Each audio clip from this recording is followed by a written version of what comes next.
From the moon to the stars, you can show me the way I follow. This is who we are, who we are. Anywhere you go,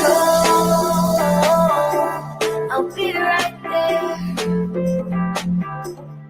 Anywhere you go, I'll be right there. I will.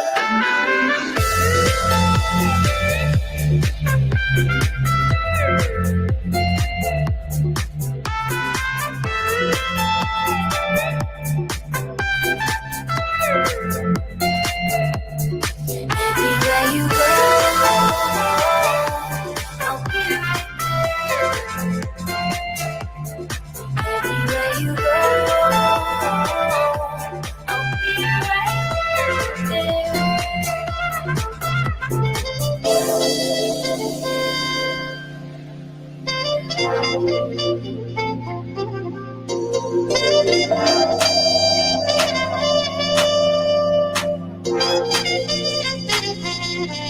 Anywhere you go,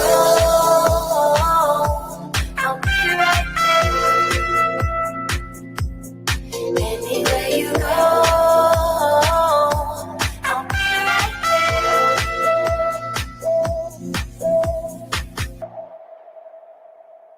there. Anywhere you go,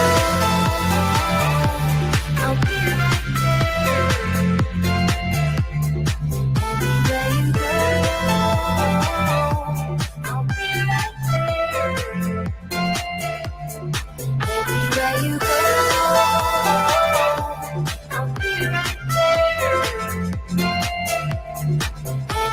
you go, I'll be right there.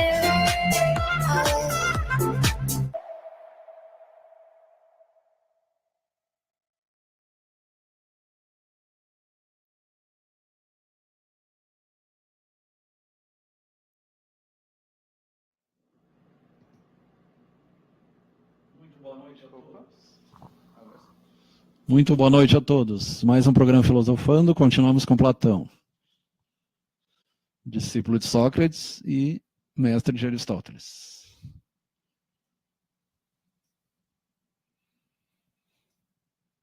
Então, ali a gente vê vários movimentos, vários monumentos gregos, estátuas, o Coliseu. Não, Coliseu não, desculpa. O Partenon, obra de Fídias, a Vênus de Milos, que não tem um autor, né? É autor desconhecido. Lá em cima, acho que, se não me engano, é Afrodite. Não tenho certeza agora. O cara do disco lá, dos Jogos Olímpicos, Olímpia. Ali é o Davi? Não é o Davi. Os antigos gregos foram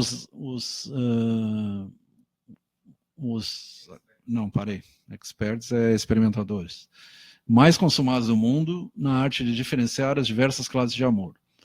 Teriam mais de 10 palavras para designar seus diversos tipos. A gente conhece, na verdade, 3, né? Que é o ágape, que é o amor divinal, o eros, que é o amor erótico, e o ágape, eros, não lembro outro agora. Afrodite é Deus do amor. Ágape, eros. Tem até um slide que mostra isso aí. Tem 5, 6 tipos. O Alan Lee reduziu essas categorias a 6. Helen Fisher, de seu livro Por que Amamos. Eu acho que é esse vídeo aí mesmo, se não me engano. Então tá junto com Platão isso aí. Tá aí, ali tem uma aula de erotismo, será que eu vi bem? O amor apaixonado, é bem isso mesmo, Eros. O amor apaixonado sexual erótico, feliz, derrote. O que é derrote? Desempenha, libera energia para uma parelha muito especial. Era a combinação do desejo e do amor romântico. O amor erótico, sensual. Mania, o amor obsessivo, zeloso, irracional. É como o Halen falou, a paixão. Possessivo e dependente, tem a ver com a dopamina, né, e com a serotonina. A maioria das pessoas são excessivamente obsessivas, ilógicas, possessivas quando estão enamoradas apaixonadamente. Fica cego de amor, como se diz popularmente. Mas ainda é um amor egoísta. Quanto mais atrasado, mais egoísta. Quanto mais evoluído, mais filantrópico. Até chegar no ágape, que está lá em cima. Engraçado que eles usam mania para uma série de coisas, né? Ludus, o amor lúdico, o amor da brincadeira. É um termo latino, significa jogo, amor de jogo. É um amor jogueton, despreocupado, sem compromisso, sem ataduras. É o equilibrado pratos que você tem falando ultimamente. Esses amantes podem amar a mais de uma pessoa e ver se se opõe um problema. Para eles, o amor é o teatro, é a forma de arte. O jogo parece ser uma variante, um desejo leviano combinado com a diversão e com a frivolidade. No caso do homem, se chama Dom Juanismo, ou valentianismo, né? Valentino, que era o satirismo, e no caso da mulher, a mulher. Daniel Alves, boa noite. Amélia Mendildo, Jailson Bittencourt, Alice Maria Schaeffer, Rosa Ricardo Máximo, Andrei Teixeira, Bruno Matiola, Jailson foi falado, Salete Rosa, Eliseu Zacarias, não, Eliseu Rosa, e Jana Zacarias, Reginaldo Rodrigues, Paulo Sérgio Vieira, Rodrigo Fernandes, Rosa Ricardo Máximo, olá, Beto Madeira, está aqui do lado, Alice Maria Schaeffer, essa aí está direto, Ivênia Matiola, Isênia Matiola, com Z.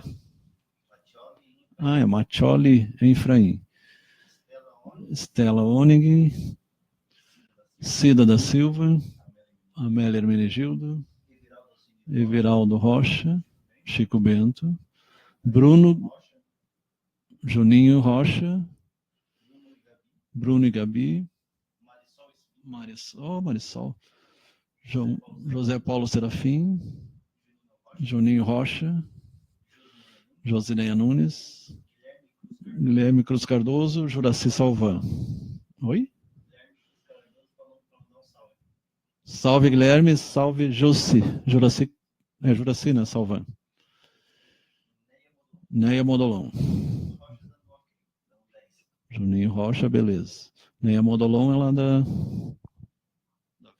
Mina Florida. Microempresária. Então, amor lúdico, amor de jogo. É o Dom Juan e a mulher é a ninfeta. Né? Não lembro o nome agora. Ninfeta é a mulher nova. É.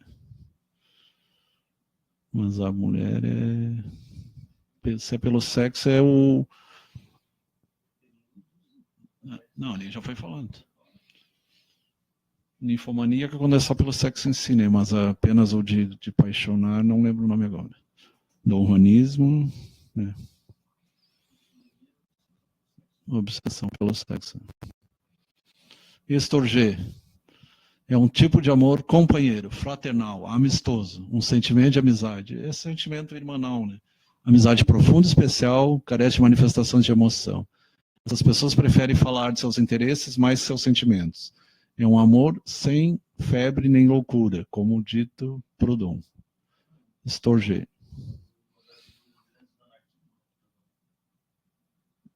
Já tinha ouvido falar, mas não sabia que era da anarquia.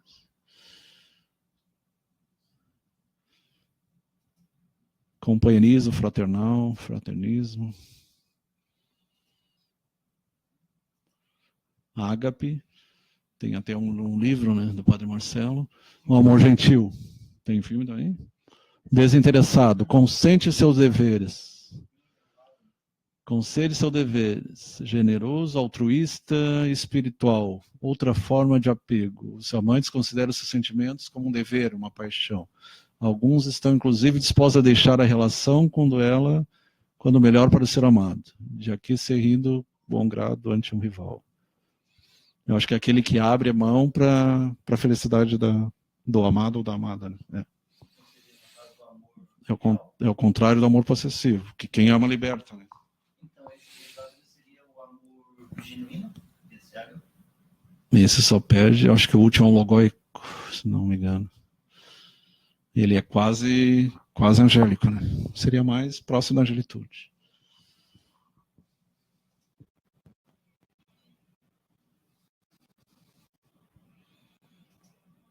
Pragmático.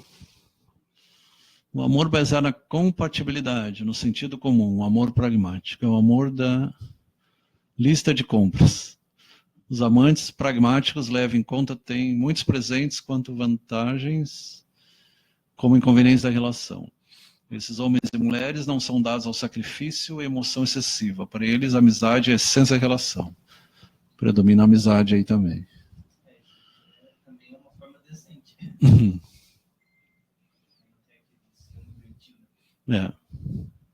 É o que mais tem ciúme é aquele primeiro lá, o erótico. Amor possessivo. Falta um, né? A maior declaração de amor é que se faz. O homem que sente muito, fala pouco. Platão.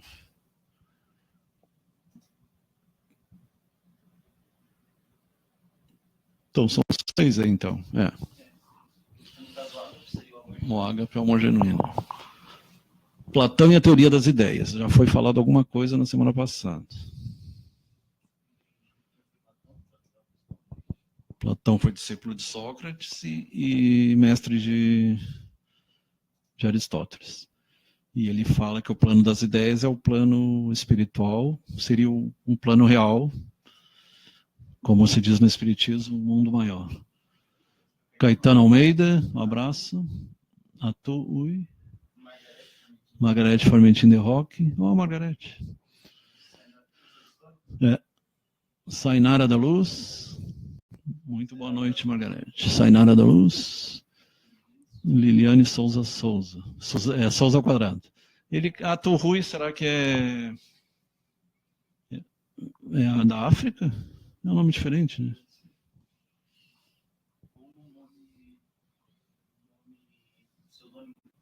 Pode ser.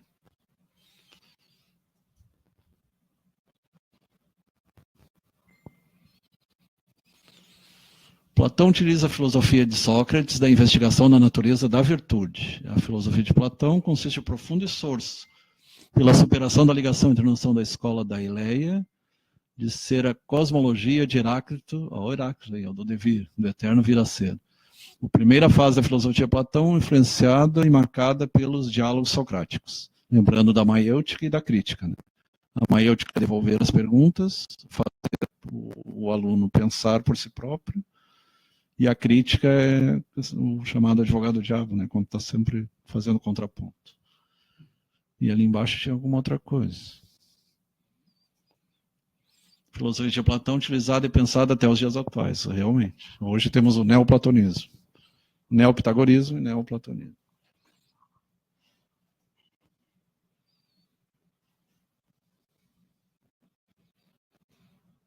Lembrando que Platão era aristocrático e Sócrates era um homem mais comum, financeiramente. Embora tivesse bem mais cultura e sabedoria, né? O maior sábio da época. Platão funda a primeira escola de filosofia, a Academia, de Academos. Academia.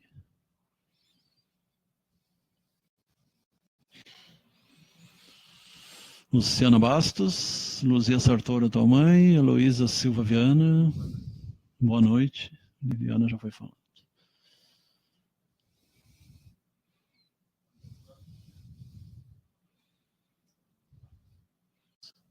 O que está escrito ali? Academia. Está em grego, né?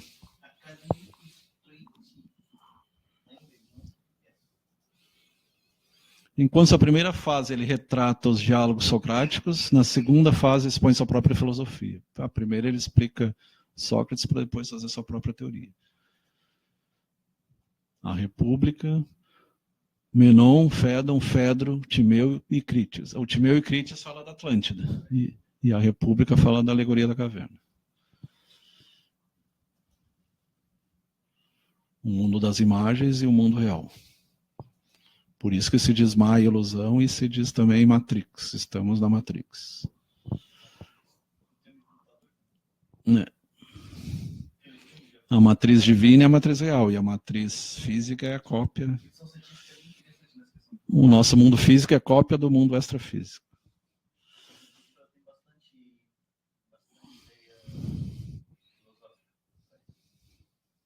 Principalmente a série Matrix. As ideias em Platão não são produto da inteligência humana ou uma representação mental dos homens. Existe objetivamente. Ele diz que as ideias estão no plano mental. Se chama também de plano do pensamento, né? De todas as coisas que são e a causa da realidade que observamos ao nosso redor. O termo popular é egrégora. Se tem um termo que se usa mais recentemente, que são morfopensenes, são pensamentos, sentimentos e energias que tomam forma no mundo das ideias. Mas são popularmente chamados egrégora. Ou clichês mentais, né? Cada lugar tem sua egrégora, dependendo da soma dos pensamentos das pessoas que habitam naquele lugar. Seja boa, seja ruim, seja saudável, seja doentia. Uns chamam miasmas também, né? Um termo antigo é miasma. Mas é. A psicosfera do planeta ainda é bem escura. Dilney Mendes, Nivaldo Dutra, Lugero, o que é ali? Boing. Luciana Bastos. Tudo que percebemos pelos sentidos são produtos imperfeitos de uma ideia. Para Platão, as ideias são imutáveis e eternas. Ele antecipa os arquétipos de Jung, né? Se tu estudar Jung, tu vai ver que o Jung se baseou no Platão. O arquétipo do pai, o arquétipo da mãe, o arquétipo dos deuses, o arquétipo do herói, vários tipos de arquétipos. O arquétipo do ancião dos dias.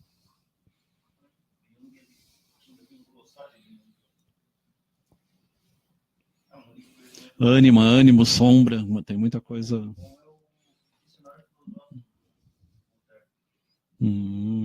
Sim, sim. O Jung tem Memória, Sonhos e Reflexões, que ele conta os sonhos dele mesmo e experiências paranormais. E tem as ideias, mitos, as ideias, ele tem um livro só sobre isso.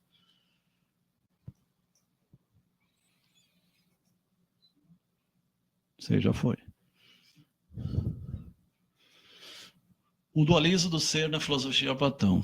Processo de evolução do conhecimento segundo Platão. Mundo sensível, mundo das ideias. Mundo sensível é o nosso. Sombras, ilusão, Maya lá pela Índia. Objetos sensíveis, crença. Mundo das ideias, objetos matemáticos, conhecimentos matemáticos, ideias, conceitos. E é interessante que o mundo sensível tem a ver com o hemisfério direito e o outro com o hemisfério esquerdo, né? Interessante.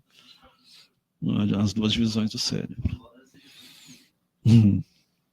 O cérebro em si é dividido em dois, o dualismo, então tem. Aí tu lembra o Teking, o 1 gera o 2, o 2 gera o 3, depois gera tudo o resto.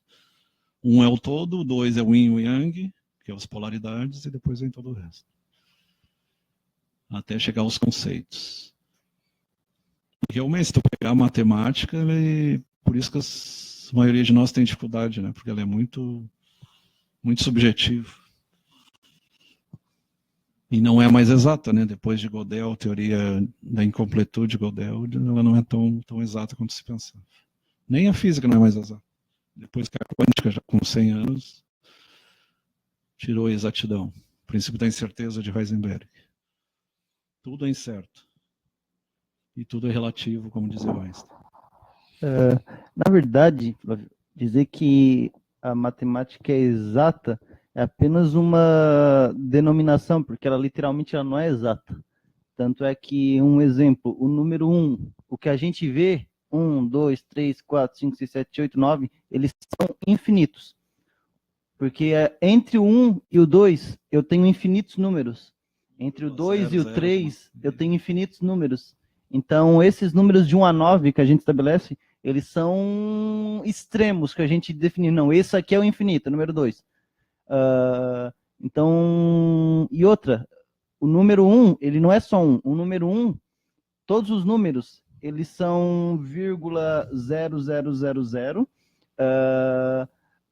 eles são divididos por 1, eles são elevados à potência de 1, eles estão na raiz de 1. Todos os números, eles estão assim. Todos os números assim, só que a gente não vê. É o decimal daí, né? Porque em matemática a gente tem o costume de quando aparece um 1, a menos que seja um número que a gente conhece, tipo 1 mais 1, mas quando eu tenho, por exemplo, um A mais um B, é só A mais B. Eu não considero 1. Aí não pode ser A, B? Pode ser, vai ser AB, porque eu 5, não 1 e somo, 1 é 11. são variáveis diferentes, eu não somo, né? Mas basicamente é isso. Então, todo número, ele é, entre o número 1 e o 2, ele é infinito. Então, não existe um número exato. Tanto é que a gente usa em matemática, a gente usa um artifício chamado arredondamento. Então, se, por exemplo, a gente dá na calculadora, dá 1,1,2,9, a gente bota 1,1,1,2. O número 1 É que nem o pi, 3, 14, 15, 16. Porque não tem como representar muitas vezes esses números em conta. Ainda vai os do valores menos infinito até o mais infinito. Isso, são os valores estupendos, então é muito difícil. Principalmente quando a gente lida com processo químico, falando da minha área agora, nada é exato. Sempre que a gente faz um cálculo lá de química, os professores deixam bem claro, isso aqui é uma aproximação, porque sempre vai ter um errinho ali. No experimento químico, quando faz os cálculos para analisar uma experiência química, sempre vai ter ali um errinho. Sempre vai ter ali no universo tudo é 3, um 6 desvio. e 9. Sempre vai ter um desvio ali e, na verdade, em si não é exato. Porque a gente chama de exato. A gente chama de exato porque a gente usa números para contabilizar ideias. Então, para te definir algo, por exemplo, tem 6 maçãs na árvore. Então, por isso que é exato. Ele contabilizou exatamente quantas maçãs tem na árvore, 6. Só que, se tu for analisar a matemática por si só, ela não é exata, nem a matemática nem a química. Mas essas ciências, como elas lidam muito com experimentação científica, a gente chamou de exatas. Porque elas buscam explicar as coisas através de dados, de análise. Então, não é baseado em opinião. Né? Ela não é algo... justamente, ela não é subjetiva. Ela é objetiva. Por isso que a gente chama ela de exata. Só que, na verdade, se a gente for analisar bem, não existe nada que seja exato na natureza. Nada é 1, nada é 2. É tudo 1, alguma coisa, 2, alguma coisa, tudo assim. Então, inclusive, quando a gente faz as provas, sempre que dá um valor exato, a gente já pensa, tá errado isso aqui.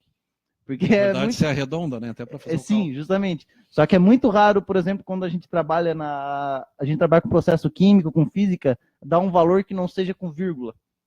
A gente adota muitas vezes como padrão 2 números, 2 depois da vírgula. Então, a gente tem alguns critérios de arredondamento que a gente arredonda ou para mais ou para menos.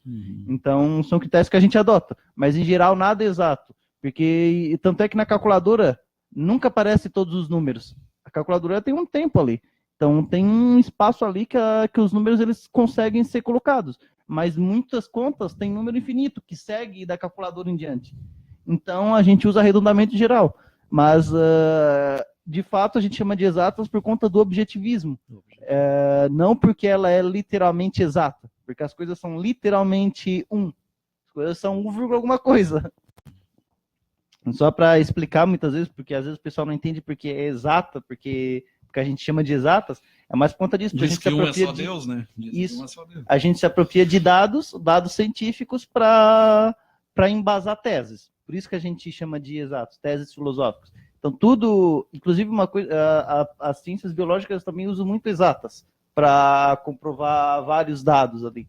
Dados de, inclusive na própria... mol, aquelas coisas. Isso. Nas próprias faculdades de medicina, eles têm bioestatística, sim.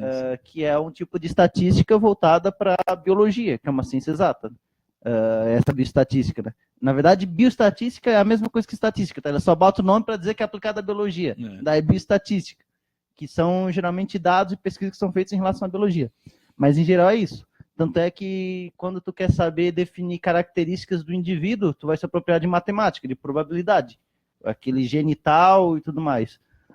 Mas é bem interessante.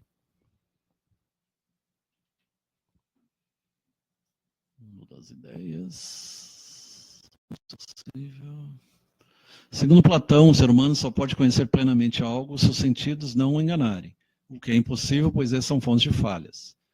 A gente sabe que é bem restrita, a audição é restrita, a visão é restrita, do vermelho ao violeta, se não me engano é 10%, tem raio-x, raios gama, raios cósmicos, do outro lado tem ultravioleta, ondas de rádio, E então tem uma gama muito grande. Somente podemos conhecer algo quando alcançamos o mundo das ideias, que é inteligível. Aí vai se usar o sexto sentido, sentidos acima dos 5 mais comumente usados. Na verdade, todos os sentidos, visão, audição, Corrija se estiver errado, doutor. Todos os sentidos, audição, visão, olfato, na verdade eles são percepções do cérebro. É o cérebro que sente o cheiro, o cérebro que escuta, o cérebro que sente o gosto. Porque tudo, por exemplo, quando tu vai sentir um aroma, falando em química novamente, como é que a gente... Na verdade, ele transforma isso em linguagem matemática. Sim. Em linguagem quântica ainda. Isso. Quando chega, por exemplo, como é que a gente sente o cheiro da laranja? A laranja, ela tem substâncias muito voláteis. O que elas fazem? Elas são, quando elas saem do ar, elas entram no nosso nariz, na nossa cavidade nasal, e elas ligam-se aos nossos receptores biológicos. Até a gente tem ali. chegar aos lobos temporais do lado ali. Isso. Isso envia uma informação para o cérebro e memoriza aquilo ali.